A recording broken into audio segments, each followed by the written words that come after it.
ራቁትሽን የርሹ ሴትዬ ሄድብሻለሁ ወዴ ሄድብሻለሁ ምኑና ነው ራቁት እኔ ምለው ይሄ እንደዚህ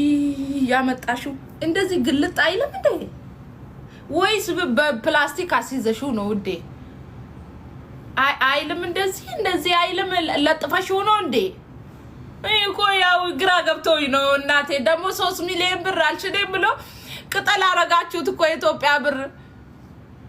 ከየት ነው ግን የምታመጡ ተረሽኩ በሉንኛ ሺቲ ከሚል ውስጥ እንውጣ ሺቲ ከሚል እስቲ ከየት እንደምታመጡ ንገሩኝ ብሩን 3 ሚሊዮን ብር ፓንት ምገዢበት ወይኔ ቅዱስ ሚካኤል እኔ ማበዴ ነው ዘንድሮ ማበዴ ነው